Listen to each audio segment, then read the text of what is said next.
Bismillahirrahmanirrahim. Assalamualaikum warahmatullahi wabarakatuh. Alhamdulillahilladzi ja'ala al-ilma taharatan lin-nufus wa nuran lil-basair wa hadiyan ilal jannah.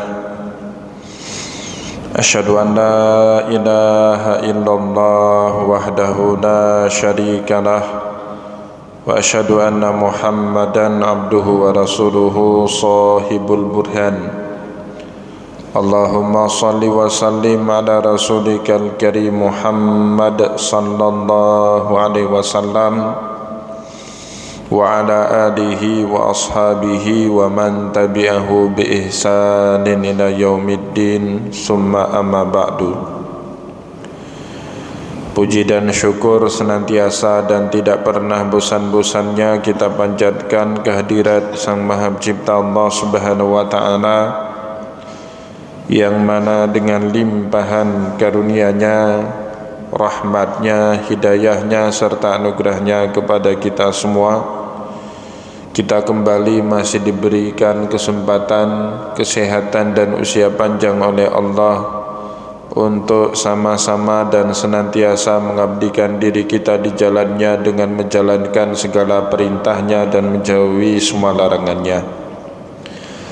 Salawat diringi salam juga tidak pernah lupa pula kita hanturkan kepada junjungan alam Nabi besar Muhammad sallallahu alaihi wasallam, di mana beliau telah bersabda dalam sebuah hadisnya, taraktum fikum amrayni la in tamassaktum bihima lan tadillu abada, kitaballahi wa sunnati.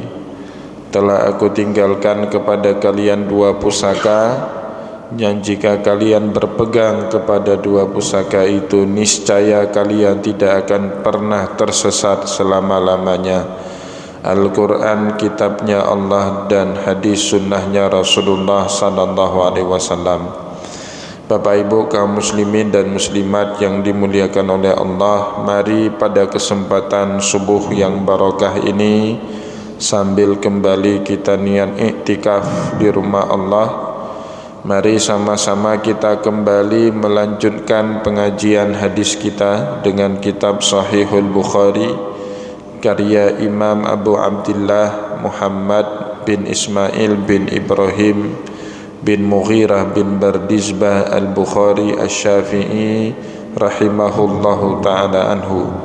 Dan insyaallah pada kesempatan subuh kali ini kita kembali akan melanjutkan bacaan kita dengan kitab Sahihul Bukhari pada kitab yang ketiga, Kitabul Ilmi, bab yang keempat, babun qaulil muhaddis haddasana au akhbarana au amba'ana, bab perkataan atau ucapannya seorang muhaddis, seorang perawi hadis, yang kadang-kadang ia menggunakan kata haddasana, telah menceritakan kepada kami, atau akhbarana, telah mengkhabarkan kepada kami, atau wa amba'ana, telah memberitahu kepada kami. Nah, Bapak Ibu kaum muslimin yang dimuliakan oleh Allah, mungkin kita sering membaca kitab hadis, dan dalam setiap riwayat hadis kita tidak asing pasti menemukan salah satu dari ketiga istilah tadi. Kadang seorang perawi menggunakan kata haddasana, dan kadang juga menggunakan kata akhbarona, dan juga terkadang menggunakan kata wa amba'ana. Ini di dalam pelajaran mustalahul hadis, suatu pelajaran atau satu ilmu yang mempelajari metodologi hadis, disebut dengan lafdut tahammul wal ada, lafaz yang digunakan oleh seorang perawi dalam menerima sebuah hadis dari perawi yang atas, yang lebih tinggi atau yang lebih atas daripada dirinya. Misalnya saat perawi itu berada dalam posisi seorang tabi'in, maka perawi yang atas daripadanya itu sahabat Rasulullah sallallahu alaihi wasallam. Atau juga untuk dia transfer kepada perawi yang di bawah darinya, ya. Misalnya tadi seorang tabi'in, berarti ar-rawi adna, perawi yang di bawah di atasnya itu pasti dari generasi tabi'in. Ya, itu disebut dengan kalimat at-tahammul wal ada. At-tahammul itu kalimat yang dia terima dari pendahulunya seperti apa, dan ada adalah kalimat transmisi untuk dia kemudian sampaikan hadis tersebut kepada generasi berikutnya yang ada di bawah dia, ya. Itu diperhatikan betul oleh para ulama hadis untuk mengetahui dalam keadaan apa sebuah hadis diterima oleh seorang perawi, dan kemudian dalam keadaan bagaimana juga hadis itu ditransmisikan, disampaikan kepada perawi yang ada di bawah mereka. Nah, itu disebut dengan kalimatul at-tahammul wal ada di dalam kitab mustalahul hadis. Nah, Bapak Ibu kaum muslimin dan muslimat yang dimuliakan oleh Allah, pada bab yang keempat ini Imam Bukhari ingin menunjukkan kepada kita betapa hati-hatinya para ulama hadis dalam meriwayatkan sebuah hadis Rasulullah SAW kepada kita umatnya. Jadi kehati-hatian itu nyaris kemudian membawa para ulama hadis berbeda-beda pendapat apakah hadis itu boleh diriwayatkan bil makna atau mesti diriwayatkan bil lafdi. Itu diperdebatkan oleh para ulama. Maknanya apa? Boleh enggak hadis itu diriwayatkan tidak dengan lafaz yang diucapkan oleh Rasulullah, tapi lafaz tersebut semakna dengan apa yang diucapkan dulu oleh Rasulullah. Ya, jadi para ulama sepakat dulu Bapak Ibu, sebaik-baiknya seorang perawi hadis meriwayatkan hadis lafdun bil lafdin, lafad dengan lafad, sebagaimana yang dulu ia dengar, sebagaimana yang dulu dia dapati dari Rasulullah sallallahu alaihi wasallam. Sebahagian kecil kemudian dari para ulama hadis mengizinkan jika dia tidak sampai bisa meriwayatkan lafdun bil lafdin dari Rasulullah sallallahu alaihi wasallam, dia mengenakan riwayatun bil makna, menggunakan riwayat yang semakna daripada hadis yang dia dengarkan dari Rasulullah sallallahu alaihi wasallam. Jadi lafadznya berubah sedikit tidak menjadi masalah, asal dia semakna dengan apa yang telah diucapkan oleh Rasulullah sallallahu alaihi wasallam. Tapi kemudian kita Bapak Ibu yang memperoleh hadis dari kitab-kitab hadis, yang kita kemudian hafalkan hadis tersebut, seandainya kita ragu riwayat atau lafaz yang kita hafalkan, yang kita baca di dalam kitab hadis, kita disunnahkan di akhir dari bicara hadis itu untuk mengucapkan au kama qala Rasulullah sallallahu alaihi wasallam. Misalnya kita lupa Rasulullah sallallahu alaihi wasallam itu bilangnya seperti apa yang tepatnya, ya. Misalnya innal halala bayyin wa innal harama bayyin wa bainahuma atau wa bainahunna. Misalnya kita lupa di antara itu kalimat itu yang mana yang benarnya. Maka nanti setelah kita baca hadis itu secara utuh, disunnahkan bagi kita untuk mengucapkan au kama qala Rasulullah sallallahu alaihi wasallam, atau hadis ini seperti yang dulu pernah diucapkan oleh Rasulullah sallallahu alaihi wasallam. Nah, kehati-hatian itu sendiri Bapak Ibu tidak lepas dari ancaman Nabi kepada orang yang membuat-buat, ya, ucapan yang tidak pernah diucapkan oleh baginda Rasulullah sallallahu alaihi wasallam. Dalam satu hadis yang mutawatir, Rasulullah sallallahu alaihi wasallam berkata, "Man kadzdzaba alayya muta'ammidan falyatabawwa maq'aduhu minan nar." Barang siapa yang sengaja berdusta kepada Rasulullah sallallahu alaihi wasallam, maka kelak Allah Subhanahu wa taala akan melemparkan dia ke dalam api neraka. Ya, itu ancaman yang saya kira sangat keras dari Rasulullah sallallahu alaihi wasallam. Meski demikian Bapak Ibu, dalam perkembangan sejarah peradaban Islam yang muncul ya sebahagian kelompok sengaja atau tidak sengaja, ada kepentingan atau memang tidak ada kepentingan, kemudian kelompok inilah yang melahirkan berbagai macam hadis-hadis palsu dari Rasulullah SAW. Rasulullah tidak pernah ucapkan hadis itu, tapi ternyata hadis itu ada, beredar, dan bahkan diyakini oleh sebahagian orang sebagai hadisnya Rasulullah SAW. Untung kemudian muncul ulama yang bernama Imam Ibnul Jauzi. Ya, beliau mengarang satu kitab, ya diberi judul kitab itu Al-Mawdu'at, 2 jilid. Kitab Al-Mawdu'at itu mengumpulkan hadis-hadis palsu yang pernah dulu berkembang di dalam sejarah peradaban manusia, ya. Jadi di situ diidentifikasi ulang sama Imam Ibnul Jauzi. Bahkan yang paling menarik di dalam mukaddimah kitab tersebut Bapak Ibu, Imam Ibnul Jauzi mengidentifikasi ada 7 atau 8 kalau saya tidak salah ingat sebab terjadinya hadis palsu di tengah masyarakat.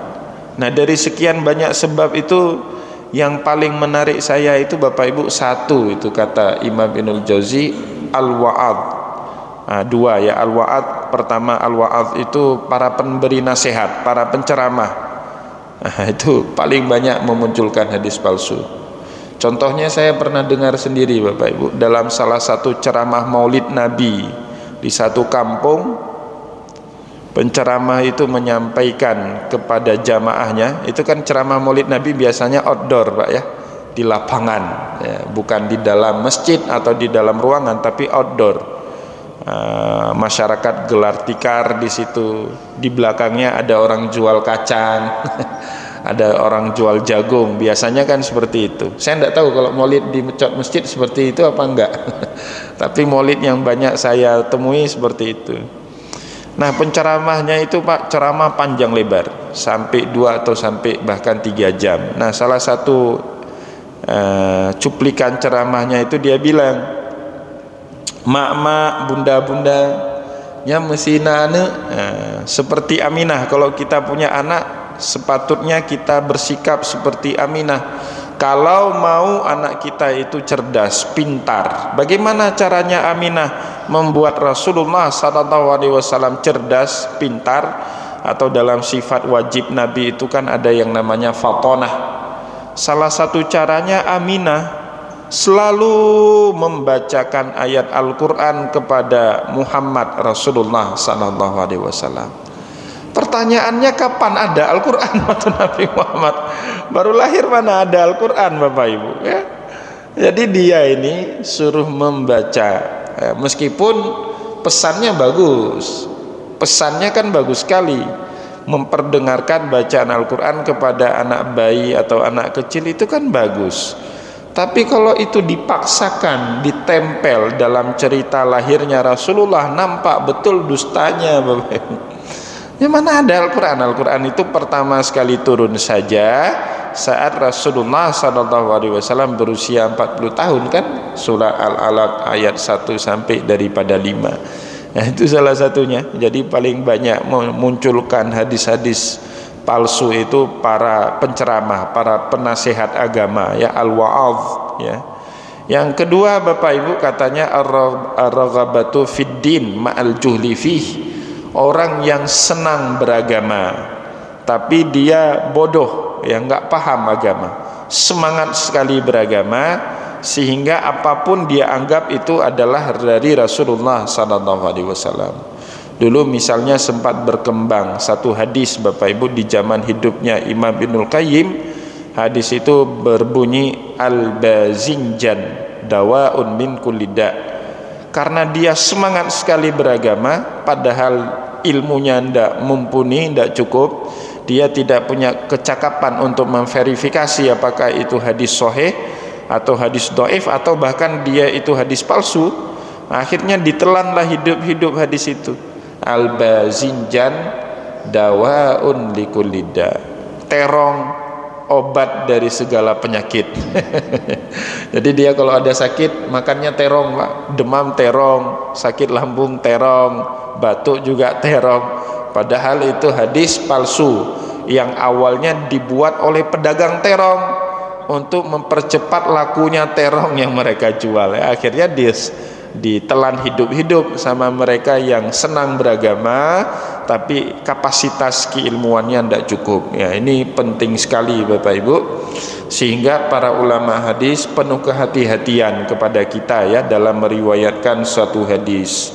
Qala lana Al-Humaidi, telah berkata Imam Al-Humaidi kepada kita ya, kata Imam Bukhari di sini, kana inda Ibni Uyainah ya, ini Ibnu Uyainah salah seorang tabi'in, yaitu beliau saat meriwayatkan hadis berkata dengan salah satu kalimat tahammul wal ada tadi, haddatsana wa akhbarana wa amba'ana wa sami'tu wahidan. Ya, kalau salah satu atau kalimatul hada at-tahammul wal ada yang beliau ucapkan Ibnu Uyainah itu salah satu dari lafaz tadi.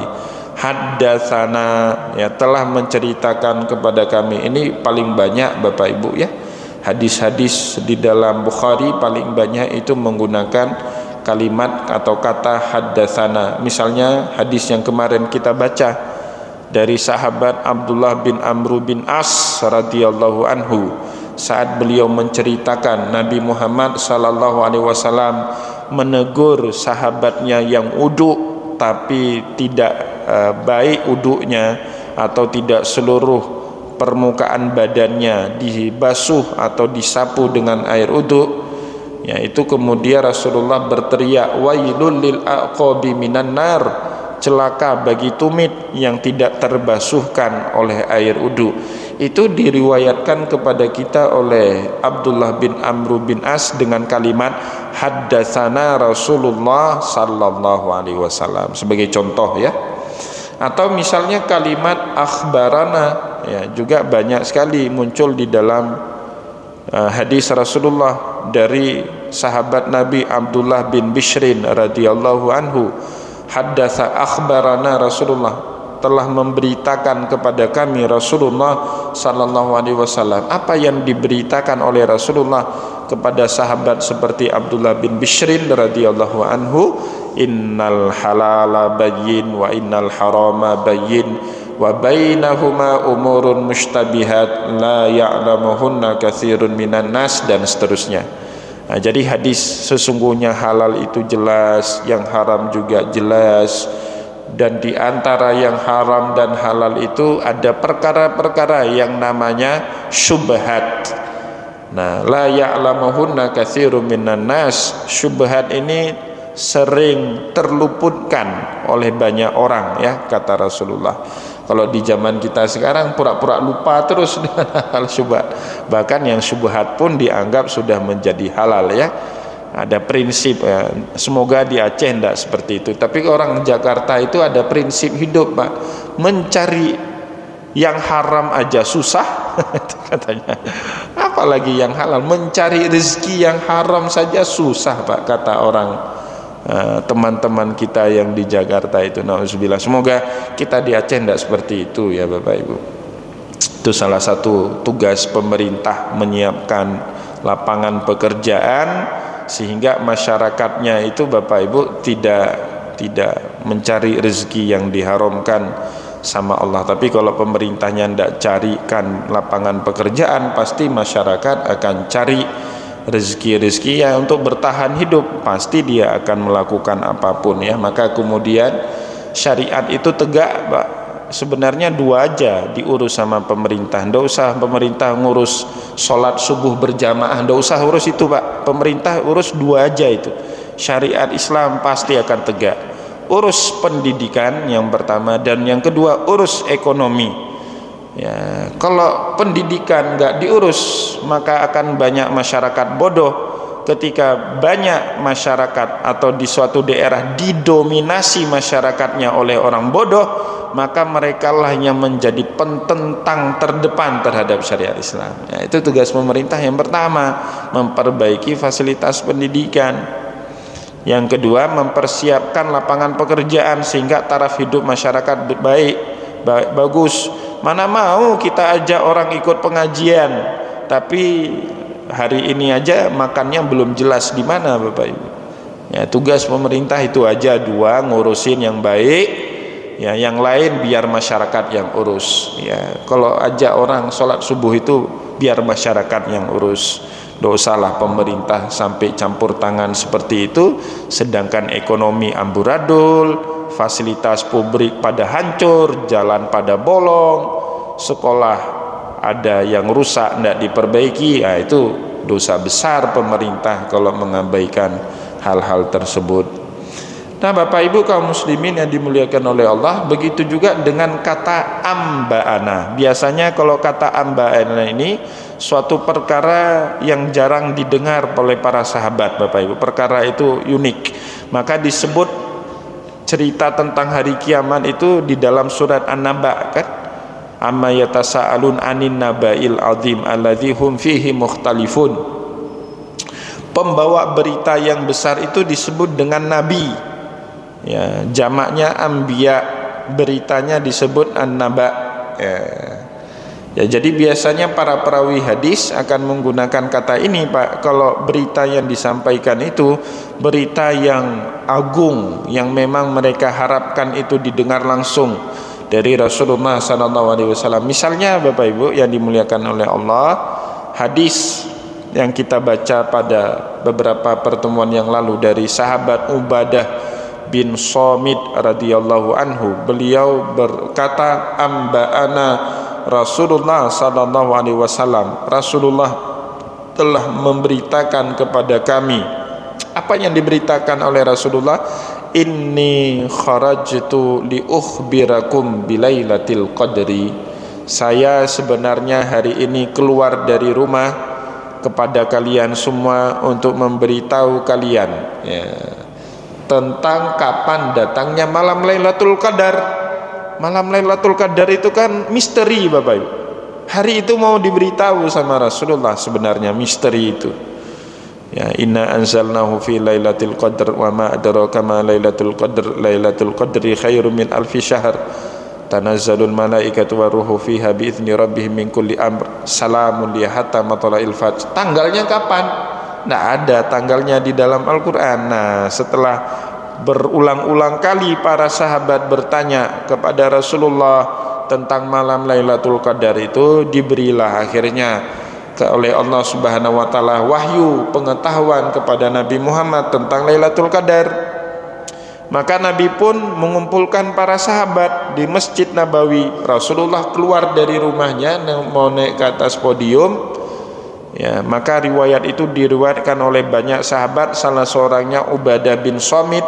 Ubadah bin Samit meriwayatkan kepada kita dengan kata amba'ana Rasulullah sallallahu alaihi wasallam. Rasulullah memberitahu kepada kami, inni kharajtu li ukhbirakum bilailatil qadar. Saya sebenarnya keluar dari rumah pada hari ini untuk menyampaikan kepada kalian kapan itu Lailatul Qadar.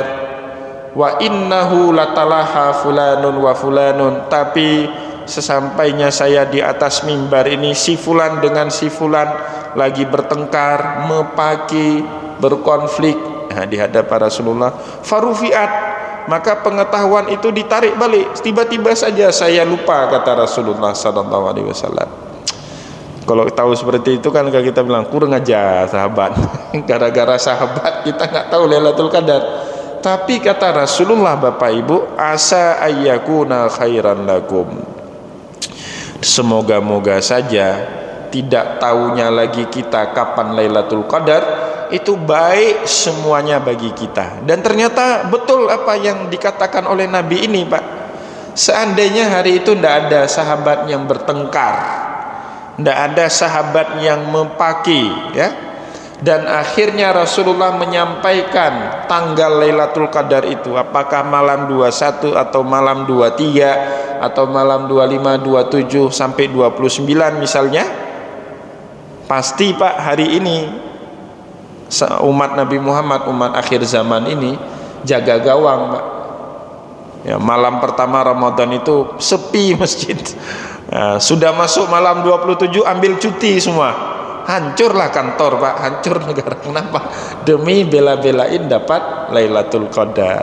Maka betul kata Rasulullah, akhirnya karena kita tidak tahu kapan itu Lailatul Qadar, kita berusahanya startnya itu dari awal Ramadan ya.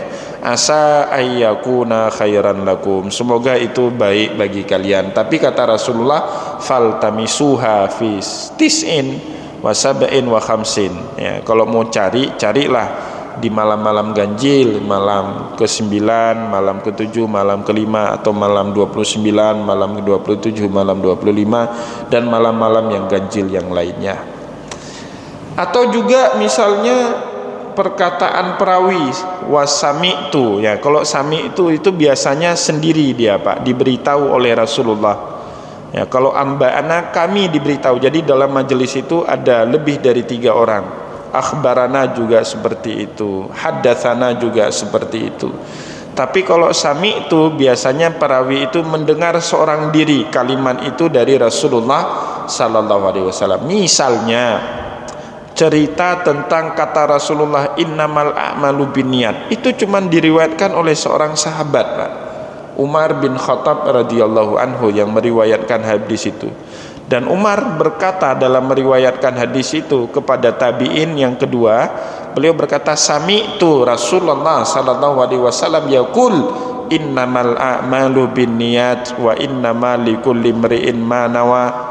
Ya, sehingga hadis ini masih diperdebatkan oleh para ulama, bagaimana mungkin hadis yang begitu masyhur tapi hanya diketahui oleh seorang sahabat saja. Nah, kemudian Imam Ibnu Hajar memberitahu ya, beliau mengatakan hadis ini gharibun fi awalihi wa syahirun fi akhirih. Hadis ini aneh di generasi awal, maksudnya para sahabat itu hanya mendengar cuman Umar bin Khattab. Tapi belakangan setelah generasi tabi'in hadis itu menjadi sangat populer ya. Itu katanya Imam Ibnu Hajar al-Asqalani ya, misalnya di dalam kitab Fathul Bari. Wa qala Ibnu Mas'ud. Nah, di sini baru kemudian Imam Bukhari memberi contoh dari riwayat hadisnya sahabat Nabi Abdullah bin Mas'ud radhiyallahu anhu. Dalam sebuah riwayat hadis, Abdullah bin Mas'ud berkata, haddatsana Rasulullah sallallahu alaihi wasallam wa huwa shadiqul masduq. Ini ada dalam hadis saat Rasulullah menceritakan fase-fase embriologi, fase-fase terjadinya manusia di dalam rahim seorang wanita. Abdullah bin Mas'ud menceritakan itu dengan kalimat haddatsana, Rasulullah telah bercerita kepada kami Rasulullah sallallahu alaihi wasallam wa huwa shadiqul masduq, dan dia shadiq, orangnya bisa dipercaya, al-masduq, perkataannya juga bisa dipercaya ya. Apa kata Rasulullah? Inna ahadakum yujma'u khalqahu fi batni ummihi arba'ina yauman nutfah. Kalian diciptakan oleh Allah dalam perut ibu kalian 40 hari berbentuk spermatozoid, nutfah bahasa biologinya spermatozoid. Maka Bapak Ibu, saat meriwayatkan hadis ini, Abdullah bin Mas'ud itu menggunakan kata shadiqul masduq. Dia orang jujur dan ucapannya terpercaya. Kenapa? Karena pada hari itu apa yang diucapkan oleh Rasulullah itu tidak bisa dibuktikan Bapak Ibu. Para sahabat pun tidak tahu ilmu kedokteran, fase-fase embriologi itu tidak tahu ya, mereka cuma hanya bisa percaya kalau apa yang diucapkan oleh Muhammad itu tidak mungkin dusta. Nah, itu.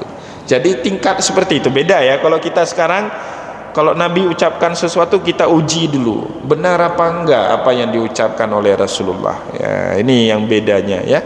Tapi Rasulullah hari itu ucapannya dibenarkan semua oleh para sahabatnya. yujma'u khalqahu fi batni ummihi arba'ina yawman nutfah summa yakunu alaqatan mithla dzalik. 40 hari berikutnya menjadi alaqah. Alaqah itu seperti lintah, Pak, sudah nempel dia di rahim seorang perempuan, ya. Summa yakunu mutghatan mithla dzalik, kemudian dia menjadi mutghah, menjadi daging yang atau tulang dibalut dengan daging, ya, selama 120 hari. Baru kemudian summa yursalu ilaihil malaku fayunfakhu fihi ruha, datang malaikat, diberi tugas sama Allah untuk meniupkan ruh ke dalam janin seorang manusia. Dan itu akhirnya kan terbukti di zaman kita sekarang.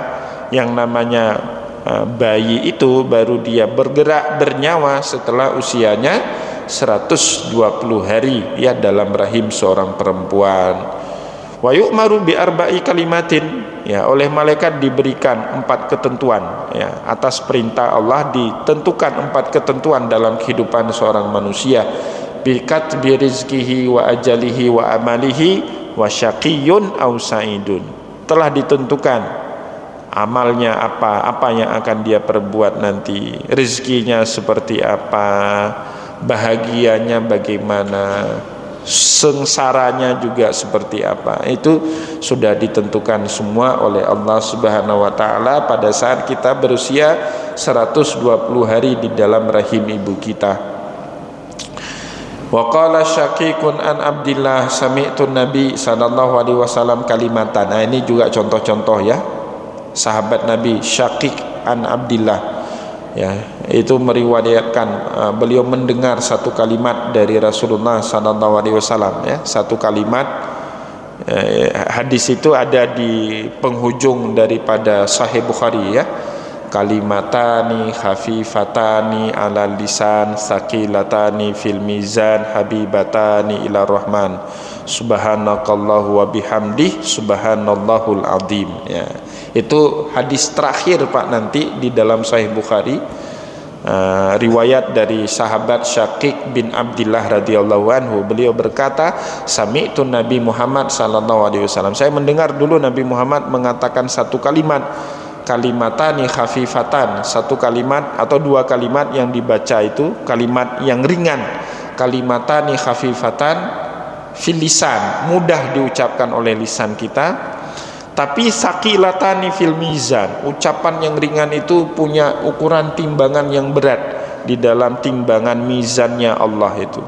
Wa habibatani ila rahman, dan 2 kalimat itu paling disenangi oleh Allah Subhanahu wa taala. Apa itu? Subhanallah wa bihamdi subhanallahul azim. Nah, itu kalimat yang paling disenangi. Kalau Bapak Ibu tambah satu lagi, wastaghfirullah, itu kalimat apa namanya? Kata orang tasbih dinar, kata orang itu. Tasbih dinar itu, Pak, tasbih yang membuat dinar. Dulu kan mata uangnya dinar, kalau sekarang tasbih dolar. Yang membuat dolar kejar-kejar kita itu, Pak. Apa amalannya? Subhanallah wa bihamdi subhanallahul azim wastaghfirullah. Dibaca 7 kali, Bapak Ibu, ya, dibaca 7 kali dalam sholat tahajud kita saat sujud. Saat sujud terakhir dibaca itu 7 kali, dan kemudian waktu kita sholat duha juga dibaca 7 kali di dalam salah satu sujud sholat duha kita. Subhanallah wa bihamdi subhanallahul azim wastaghfirullah, dibaca 7 kali. Itu doa yang membuat rezeki itu mencari kita. Kita bukan mencari rezeki, tapi membuat rezeki itu yang mencari kita, ya. Wa qala Huzaifah hadatsana Rasulullah sallallahu alaihi wasallam hadisaini. Ini contoh-contoh, ya, banyak sekali diberi oleh Imam Bukhari, ya, di dalam kitab hadisnya. Begitu juga riwayat Nabi Muhammad saat beliau menceritakan hadis qudsi, ya, misalnya dari Anas bin Malik ani Nabi sallallahu alaihi wasallam fima yarwihi an rabbihi azza wa jalla. Itu kalau berkaitan dengan hadis qudsi. Hadis qudsi itu, Bapak Ibu, maknanya dari Allah, lafadznya dari Rasulullah sallallahu alaihi wasallam. Contoh di sini, Anas bin Malik radhiyallahu anhu meriwayatkan suatu hadis dari Rasulullah anin Nabi sallallahu alaihi wasallam fi ma yarwihi an rabbih azza wa jalla, sebagaimana yang Rasulullah sallallahu alaihi wasallam sendiri riwayatkan dari Allah Subhanahu wa taala. Ya, contohnya apa? Hadis ini, inni haramtu zulma ala nafsi faja'altuhu bainakum muharraman fala tadallamu. Ya ibadi, kata Rasulullah, tapi sebenarnya itu kata Allah. Ya ibadi inni haramtu zulma ala nafsi. Wahai hambaku, yang ucapkan itu Rasulullah, tapi para sahabat pada saat kalimat itu diucapkan memahami itu kalimat bukan berasal dari Rasulullah, tapi itu kalimatnya Allah Subhanahu wa taala. Hei hambaku, inni haramtu zulma ala nafsi, saya mengharamkan kezaliman pada diriku sendiri. Ya, karena Allah itu berhak zalim, Bapak Ibu. Orang yang rajin sholat boleh dimasukkan sama Allah ke neraka, dan pelaku maksiat boleh dimasukkan sama Allah ke dalam surga. Tapi Allah telah mengharamkan itu terjadi pada dirinya sendiri. Inni haramtu zulma ala nafsi faja'altuhu bainakum muharraman, maka aku jadikan perbuatan zalim itu antara sesama kalian sebagai perilaku haram. Fala tadzalamu, maka janganlah kalian berlaku zalim antara sesama kalian. Nah, itu contoh hadis qudsi di mana Anas bin Malik perawi hadis itu mengucapkan anin Nabi sallallahu alaihi wasallam, riwayat ini dari Nabi Muhammad sallallahu alaihi wasallam, fi ma yarwihi an rabbih, sebagaimana yang ia riwayatkan langsung dari Allah Subhanahu wa taala. Itu yang maknanya hadis qudsi. Insyaallah pada pertemuan yang akan datang kita akan lanjut kembali pembahasan kita ini.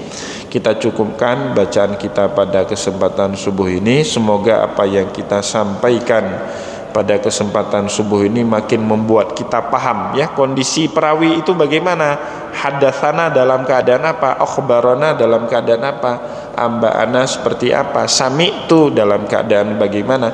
Ya, semoga bisa kita pahami dengan penjelasan di dalam Sahih Bukhari tadi. Semoga ada manfaatnya. Saya mohon maaf jika ada yang tidak berkenan.